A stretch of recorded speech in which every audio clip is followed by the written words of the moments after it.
Hello guys, welcome back to my YouTube channel study with Jyoti. तो last video में आपने देखा था कि हमने लिमिट डिस्कस करी थी किसकी, कोरिलेशन कोफिशिएंट की। ठीक है, तो आज हम डिस्कस करने वाले हैं इसका नेक्स्ट टॉपिक, जो कि है हमारी एक थ्योरम। ठीक है, इसके नेक्स्ट भी एक थ्योरम है, बट वो हम अलग वीडियो में डिस्कस करेंगे। तो इसमें हम ये वाली थ्योरम डिस्कस करने वाले हैं, पूरा इसका प्रूफ वगैरह कि कैसे हमारा ये ट्रू होता है, कि वो इंडिपेंडेंट कैसे होती है। ठीक है, किस पे, ओरिजिन पे।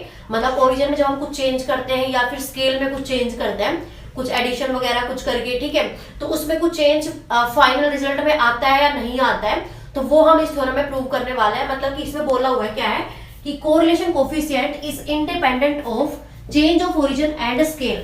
तो यहाँ पे इसका मतलब क्या है कि अगर हम कुछ ओरिजिन में चेंज करते हैं या फिर स्केल में कुछ चेंज करते हैं, किसके में, कोरिलेशन कोफिशिएंट में, तो वो इंडिपेंडेंट होती है। मतलब कि जो हमारा एक ओरिजिनल कोरिलेशन का फॉर्मूला होता है वो, और जो हम दूसरा कोरिलेशन का फॉर्मूला निकालते हैं इसके अकॉर्डिंग कुछ चेंज वगैरह करके, तो उसमें जो रिजल्ट आता है वो हमारा सेम ही आता है। मतलब उसमें कोई चेंज नहीं आता, तो इसका मतलब वो इंडिपेंडेंट हो जाती है। ठीक है, तो ये हम इसमें जो है प्रूव करने वाले हैं। तो हम यहाँ कुछ कंसिडरेशन के साथ चलेंगे और हम रिजल्ट तक पहुंचेंगे। ठीक है, तो गाइस इसका प्रूफ स्टार्ट करने के लिए हम मानेंगे यहाँ पे दो वेरिएबल्स। ठीक है, अलग अलग वेरिएबल। सपोज मैंने u मान लिया यहाँ पे x माइनस ए अपॉन में h, एंड दूसरी तरफ मैंने v मान लिया y माइनस b अपॉन में k। ठीक है, और जो यहाँ पे h एंड जो k है वो मेरे पास है ग्रेटर देन 0, बिकॉज ये हमारी जस्ट विड्थ को रिप्रेजेंट कर रहा है, तो विड्थ कभी नेगेटिव नहीं हो सकती। ठीक है, तो इसलिए ये हमारे क्या है, पॉजिटिव क्वांटिटीज। तो यहाँ पे a और b जो है वो मेरे कुछ भी हो सकते हैं, नेगेटिव भी और पॉजिटिव भी, बिकॉज ये हमारे जस्ट कांस्टेंट है जो हम इसके स्केल में चेंज कर रहे हैं। ठीक है, तो ये हमारे जो a और b है कुछ भी नंबर हो सकते हैं, रियल नंबर्स। ठीक है, तो यहाँ पे देखो आप, मैं ये जो एक्स वाई का जो मेरे पास कोरिलेशन आता है, एक्स वाई का कोरिलेशन मेरे पास कैसे आता है, r is equal to covariance of x comma y upon में क्या होता है, सिग्मा एच सिग्मा वाई। ठीक है, तो यहाँ पे change of origin and scale में मतलब इंडिपेंडेंट होने का मतलब क्या है कि अगर मैं दो वेरिएबल अलग मान के चलती हूँ तो इनका जो कोरिलेशन आएगा वो भी मेरे इसके इक्विवेलेंट आएगा। मतलब कि अगर ये तो मैंने निकाल लिया एक्स वाई का, अगर मैं निकालती हूँ यू वी का, तो ये मेरा क्या आ जाएगा, simply covariance of u comma v upon में सिग्मा u सिग्मा y। ठीक है, मतलब कि जो r x y है वो मेरा इक्वल आना चाहिए r u v के। ओके, तो ये हम इसमें जो है प्रूफ करेंगे। तो यहाँ पे देखो, इसको मैं थोड़ा चेंज करके लिखती हूँ, मतलब x को और y को अलग अलग लिखती हूँ। तो यहाँ पे x की वैल्यू क्या आ जाएगी मेरे पास, h u प्लस a, और इसको अगर डिफरेंट तरीके से लिखूं तो x की वैल्यू क्या आ जाएगी, a प्लस h u। ठीक है, और यहाँ पे जो है y की वैल्यू क्या आ जाएगी मेरे पास, k v plus b, that is y is equal to b plus k v. ठीक है, अब सपोज मैं दोनों तरफ क्या लेती हूँ, एक्सपेक्टेशन, तो यहाँ पे लिख देंगे हम taking expectation on both sides.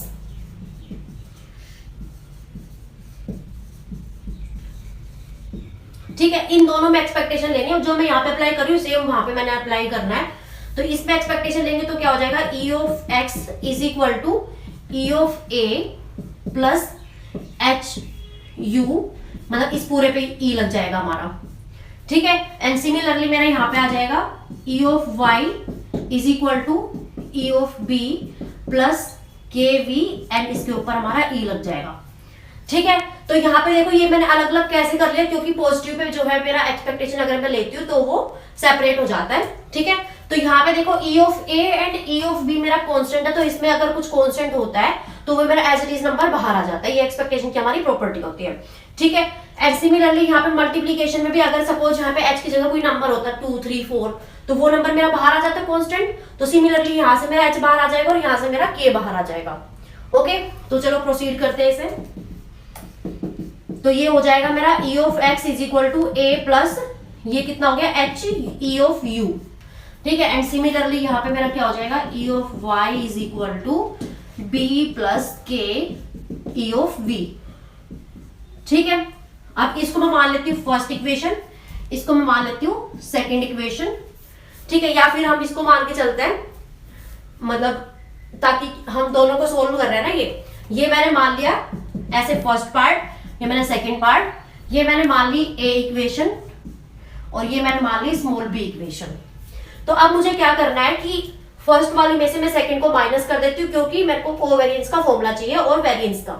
तो यहाँ पे मैं क्या कर देती हूँ कि सपोज फर्स्ट में से हम सेकंड को माइनस करते हैं एंड सिमिलरली यहाँ पे क्या हो जाएगा हमारा ए इक्वेशन में से बी को माइनस कर रहे हैं। ठीक है, ये मैं जस्ट शॉर्ट फॉर्म में लिख रही हूँ, आप इसे करेक्ट मतलब वे में लिख लेना।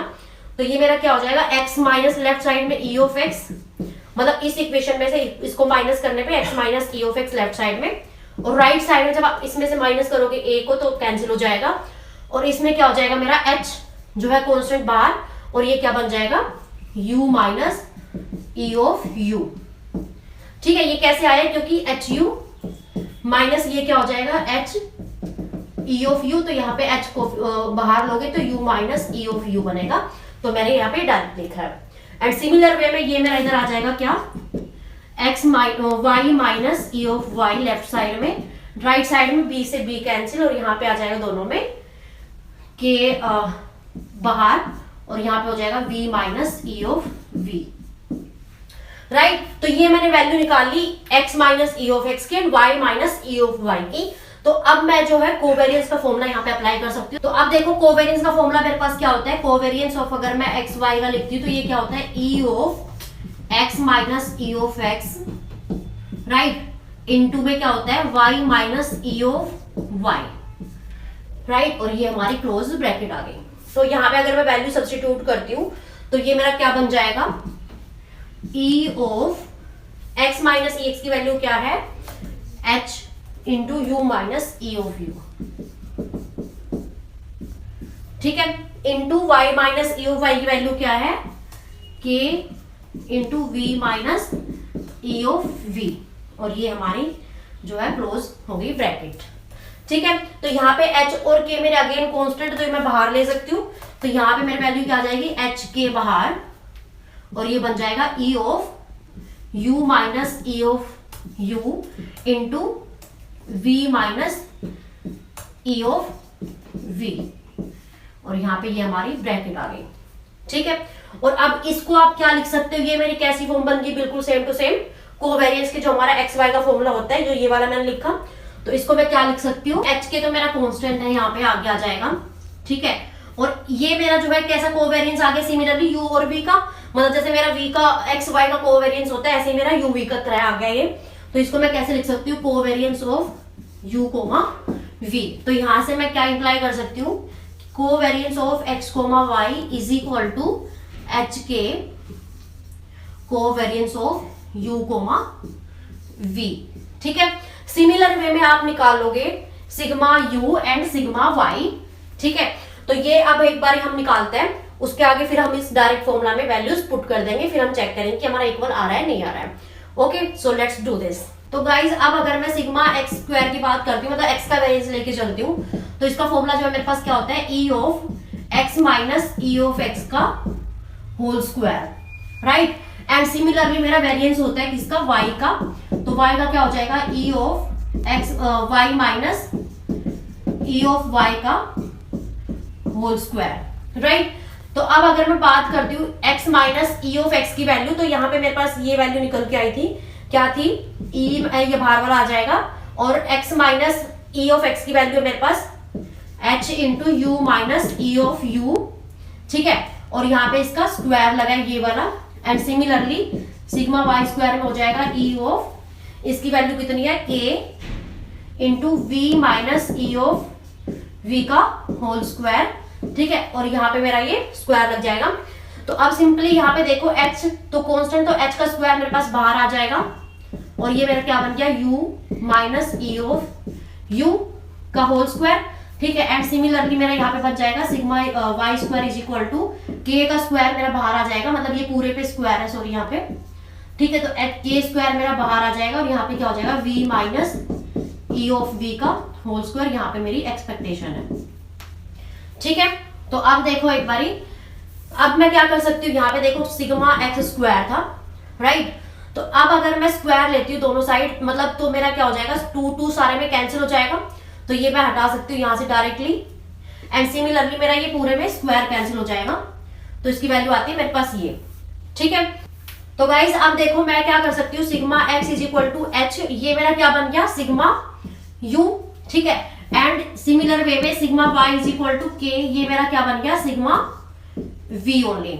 ठीक है, तो यहां से मेरे पास वैल्यू आ गई इस वेरिएबल की और इस वेरिएबल की, सिग्मा वाई मतलब वेरिएंस की बात करती हूँ तो मैं, और यहां से मेरे पास मिल गई कोवेरियंस की वैल्यू। तो अब अगर मैं इसको फाइनल रिजल्ट में पुट करती हूँ इस वाले में, तो मेरे पास क्या रिजल्ट आता है एक बार वो हम चेक करते हैं। तो गाइस मेरे पास फॉर्मूला क्या था, आर एक्स वाई का covariance of x comma y upon में सिग्मा एक्स सिग्मा वाई। ठीक है, तो इसमें हम सारी वैल्यूज को पुट करते हैं। तो कोवेरियंस ऑफ एक्स वाई की वैल्यू क्या है, एच के covariance of u comma v upon में सिग्मा एक्स की वैल्यू क्या है, h sigma u and sigma y की वैल्यू क्या है, के सिग्मा वी। ठीक है, अब आपको पता है एच और के तो मेरे कैंसिल हो जाएंगे यहाँ पे, तो ये मेरा क्या आ गया, covariance of u comma v upon में ये क्या बन गया मेरा, सिग्मा यू सिग्मा वी। तो अब आप देख सकते हो कि ये जो फॉर्मूला मेरा बना है ये बिल्कुल इसके इक्विवेलेंट आ रहा है। ठीक है, तो मतलब इसको मैं क्या लिख सकती हूँ कि ये मेरा फॉर्मूला आ गया आर यू वी का। तो आप यहाँ पे क्या ऑब्जर्व करते हो कि जो मेरा कोरिलेशन था एक्स वाई का, इक्विवेलेंट आ गया मेरा कोरिलेशन ऑफ यू वी का। ठीक है, तो यहां से जो है मेरा रिजल्ट प्रूव हो जाता है। तो आप देख सकते हो कि मैंने यहाँ पे एक ए कुछ कांस्टेंट माइनस करा था दोनों में, यहाँ पे बी करा था, यहाँ पे ए करा था, और डिवाइडेड मैंने विड्थ ली थी। ठीक है, एच के। तो अगर मैं चेंज करती हूँ इसके वेरिएबल्स में, अलग अलग एक्स वाई की जगह कुछ और वेरिएबल लेके उनमें चेंज करती हूँ, तो भी मेरा फाइनल फॉर्मूले में कुछ भी चेंज नहीं आ रहा। ठीक है, तो मतलब मैं कह सकती हूँ यहाँ पे कि correlation coefficient is independent of change of origin and scale. ठीक है, सो या गाइज इसमें हमारा यही था, बस आपको ये मान के चलना है। उसके बाद आप एक्स की वैल्यू निकाल दोगे, वाई की वैल्यू निकाल दोगे, फिर आप एक्सपेक्टेशन लेते हो, एक्सपेक्टेशन के बाद सब्ट्रैक्ट करते हो क्योंकि आपको ये निकालना होता है। ठीक है, उसके बाद बस आप कोवेरियंस का फॉर्मूला निकालोगे, फिर वेरिएंस का निकालोगे, उसके बाद फाइनल रिजल्ट में पुट कर दोगे। ठीक है, सो या गाइज ये था आज का लेक्चर। अब हम नेक्स्ट लेक्चर में करेंगे अपनी नेक्स्ट थ्योरम। ठीक है, so yeah thank you so much for watching. मिलते हैं नेक्स्ट वीडियो में। Till then bye bye, take care.